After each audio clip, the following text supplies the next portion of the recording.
The drama, it's on in the Steel City. So do you feel like a quarterback controversy is just inevitable? Well, it's inevitable because I don't think that there's much separation between Russell Wilson and Justin Fields. I have no problem with Russell Wilson starting the season. You're giving a veteran, a Super Bowl champion, a 9-time Pro Bowler the nod to start off the season. And after all, he's the one you acquired in free agency, albeit for just $1.2 million, Shannon. When I'm looking at Justin Fields, I'm saying, okay, you improved last year based off of what we saw the previous 2 years you were in the league, but you're still 10-28 as a starter. You only completed about 61% of your passes. 16 touchdowns and 9 interceptions on the entire season isn't a lot to write home about, particularly if you're now moving to a team that threw 25 touchdowns passes over 2 seasons, for crying out loud. Clearly, there needs to be some upgrade. We get all of that. I think that Justin Fields, with his athleticism, his mobility, his ability to run with the football and extend plays with his legs and what have you, I think that's a huge plus for the Pittsburgh Steelers. Obviously, his youth, he's only 25 years of age. I think that comes into play as well. And it is clear, for the moment anyway, that Justin Fields is the future.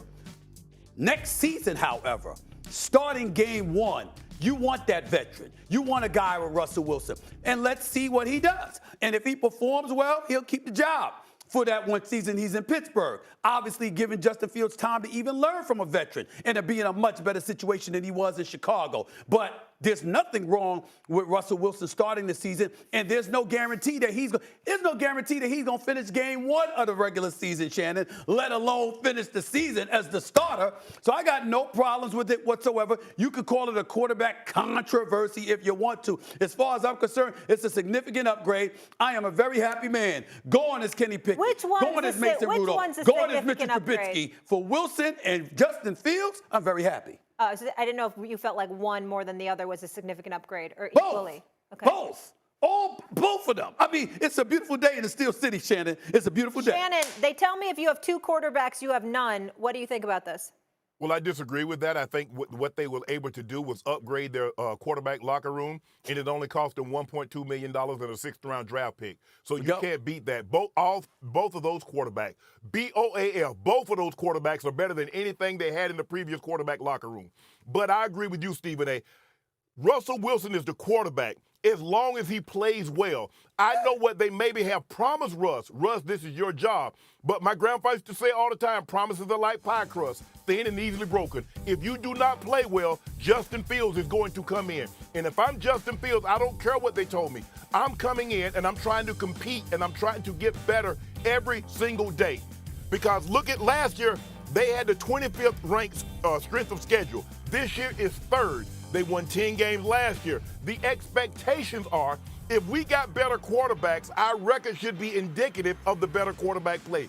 That's not necessarily true. So there's going to be pressure on Russ to play well every single game, knowing that probably the quarterback of the future, because we believe we got our quarterback this year, and we got a 25-year-old quarterback that's on our roster that learns from a veteran quarterback, that goes about his business, that can help him learn the ropes. So I love this move for the Pittsburgh Steelers. They didn't give up a whole lot.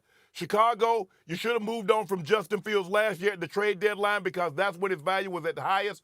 But you let all this quarterback carousel, you let it get filled, and you had to got a 6th-round pick for Justin Fields. But, yes, it's inevitable that this is going to happen because do you believe Russ, based on what you've seen over the last 2 to 3 years, can play consistent football throughout the course of the season? Okay, that's where I want to go right now. Justin Fields off. But before we go there, a couple of things I want to point out. Number one, 5 quarterbacks drafted in the 2021 NFL draft. The only one left with their original team is Trevor Lawrence. Everybody else has been moved. So let's get that out the way first. Secondly, that 6th-round pick that they traded for Justin Fields, it can be converted to a 4th-round pick if he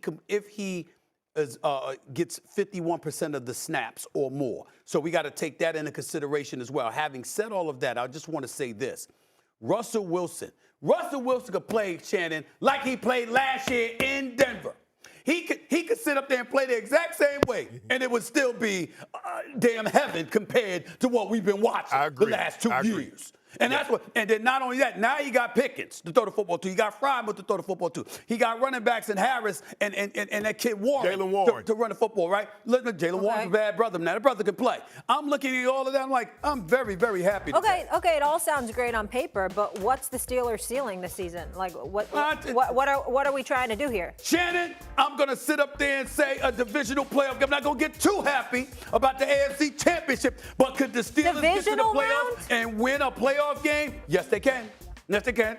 I believe they can. With that defense. You know what division they're in. I just want to be clear. You're aware of how good Shannon, the AFC Don't look at me like that, Shannon. Don't you look at me like that. Shannon, the AFC, it's like arguably one of the best divisions in football. I just want to make sure that he's aware of that. Like, you know the other quarterbacks. Billy, you realize Deshaun Watson was hurt, and you saw what Cleveland did with Joe Flacco. Like, do you need me to go through the rest of them? Why St. Patrick's Day got to do? Why St. Patrick's Day got to do me like that, Shannon? Because Why she got to do me like that? Lamar Jackson, Joe Burrow, Deshaun Watson. I know who's in the division. And I just want to temper your expectations because it was so sad when you were out there with the Knicks and your pom-poms and you remember what happened that time, and I just don't want to see you heartbroken again, you know?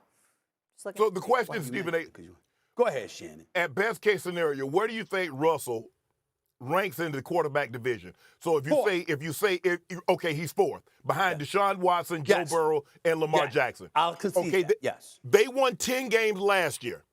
So you know what the expectations, because you and others have said this is a substantial quarterback upgrade in that room, Russell Wilson, Justin Fields, compared to what they have. Okay. So if they do not win more, let's just say they don't win. Let's just say they still make the playoffs. Another 10. Another 10 wins.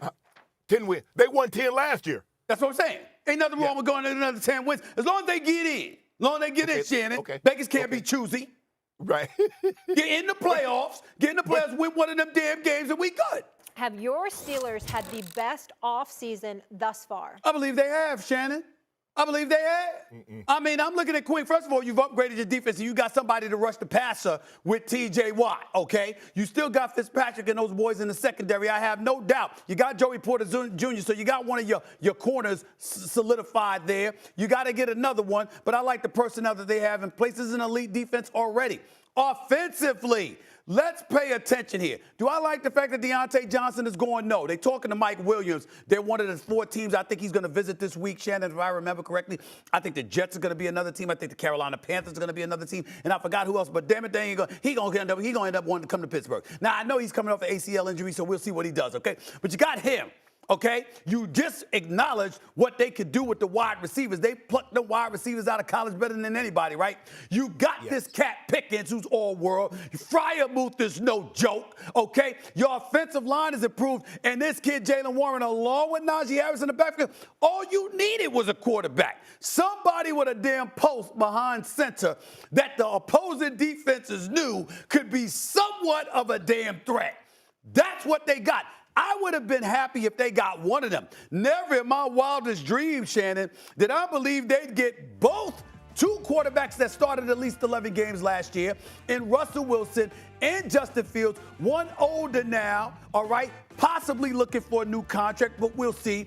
A Super Bowl champion, a 9-time Pro Bowler, and then you got a cat in Justin Fields who's just 25 years of age. All of a sudden, the quarterback room is different now. You've got potential at that spot, and all you paid for was $1.2 million and a 6th-round pick that at worst-case scenario transitions to a 4th-round pick. If Justin Fields takes 51% of the snaps, I'd say that's a huge win.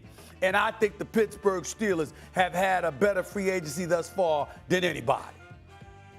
I'm going to disagree. I'm going to say Kansas City, because I love the addition of Hollywood Brown, because now we got that deep threat that they have been missing. And so now they're not going to have to dink and dunk you.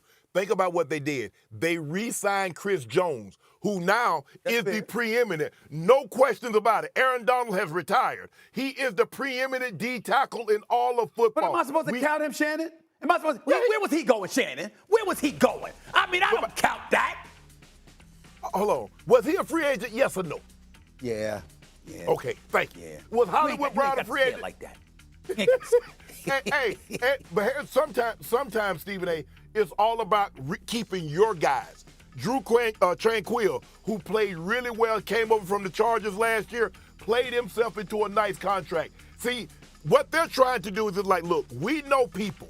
We like to have people in our system that's been in our system that understands they really want this three-peat. Now, if Mike Williams, if he really wants to try to get a Super Bowl ring, you know, he'll take a detour and go on and visit Kansas City. Can you imagine if Patrick Mahomes got a big body receiver? That's true. Ooh, I agree with that.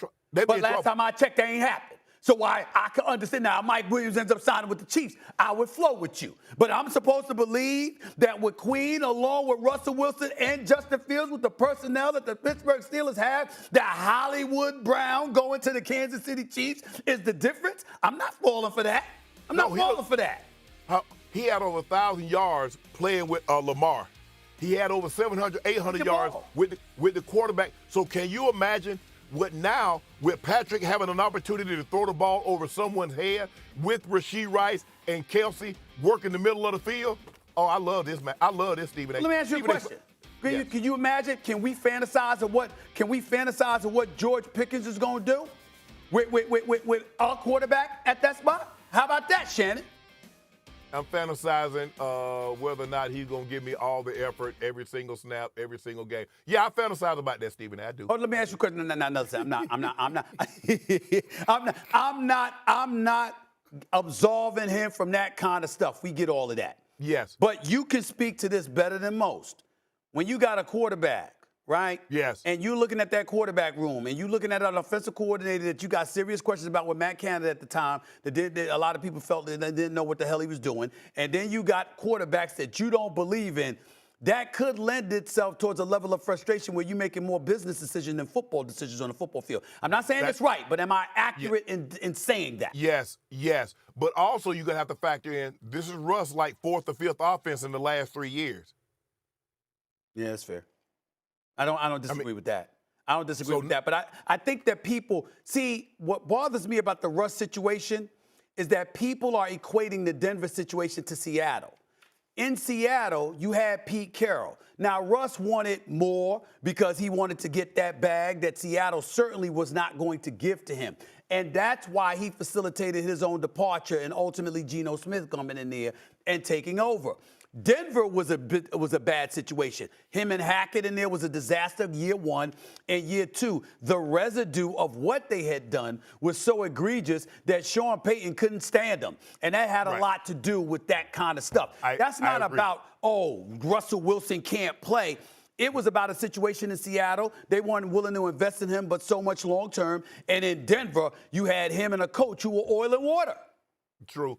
Stephen A., I think the only mistake, we can look back and say hindsight what they gave up to get him. Okay. But Denver did not have to extend Russ. He still had 2 years. How about say, you know what, Russ, we really want you. Because if you look at the draft capital that we gave up to get you, that should signify that we want you. But we're going to let you play 1 year. Well, if you plays 1 year, now you're not going to do the long-term deal. Now you say, okay, Russ, you're going to have to play this fifth year, and we'll see what happens after that. But when you gave up what you gave up to get him, and now you're releasing with $85 million dead cap money, there is nobody you can go out and get in the free agent market because they're going to eat up 50% to 70% of the available cap space that you have left. So that was you compounded, you exacerbate a problem that you already had by giving up what you gave up. And then you have that dead cap space, Stephen A., that you can't go out and get anybody else that's adequate to play the position.